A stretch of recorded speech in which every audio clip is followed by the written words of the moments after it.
د استخارې په باره کې یو درې خبرې پیژندل ضروري دي.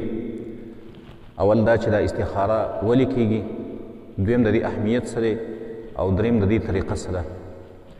اولنۍ خبره چې دا ولې کیږي، دا د دې لپاره کیږي یو مؤمن بنده دی، هغه د یو کار اراده کړې ده، دکان کوي یا یو روزګار شروع کوي یا یو په سفر باندې ځي یا یو رشته کوي، او دا بنده په دې کې سوچ کې دی چې یاره زما دې کار کې به زما دپاره خیر یې که نه به، نو د دې لپاره عمل په حدیث کې راغلی دی استخارې، چې دا بنده به استخاره کوي. دویم د دې اهمیت څه دی، نو د دې اهمیت په حدیث کې راغلی دی. جابر بن عبدالله رضی الله عنه فرمایي وكان رسول الله صلى الله عليه وسلم يعلمنا الاستخارة كما يعلمنا سورة من القرآن. رسول الله صلى الله عليه وسلم بمنګ ته استخاره داسې زده کوله لکه څنګه چې موږ ته به یو سورت د قرآن زده کوو، یعنی دومره اهمیت به رسول الله صلی الله علیه وسلم استخارې له ورکوو. درېیمه د دې طریقه څه ده، نو د دې طریقه اسانه طریقه ده، 2 رکعته نفل لمونځ به وکړي او د هغې نه وروستو دعا ده، په حدیث کې راغلې ده، هغه دعا به ووایي.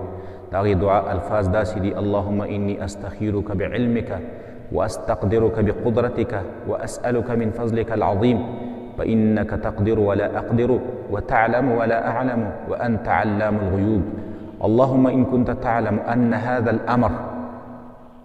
الأمر دې ټکي ته چې کله راورسېږي نو خپل حاجت به دلته ذکر کړي.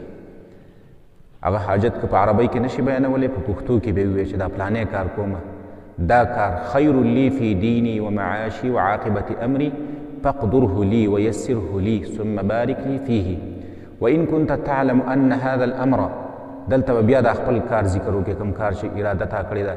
شر لی فی دینی و معاشی و عاقبت امری فاصرفه عني واصرفني عنه واقدر لی الخیر حيث كان ثم ارضني. دا دعا به ووایي.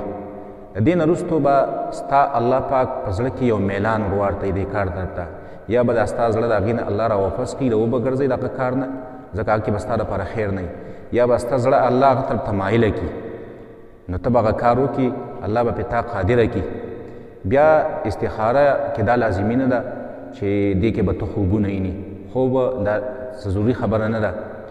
دویم د استخارې دپاره څه وخت، خاص وخت هم شرط نه دی چې مثلا ماخوستن به یې کوې، بعضې خلکو یاره دا به ماخوستن کې او د شپې به یې کوې، پلاني ټایم به یې کوې، دا شرط هم وله نشته. او درېیمه دا ده چې ته تکرار د استخارې هم کولی شي. یو ځل دې دا استخاره وکړله او د هغې سره ته مطمئن نه شولې، بیا یې وکړه، بیا یې وکړه، تکرار یې وکړه تر دې پورې چې ستا زړه میلان یا هغه طرف ته ور وګرځي، یا ته یې ستا دا زړه الله را واپس کړي که چېرته پکې ستا خیر نه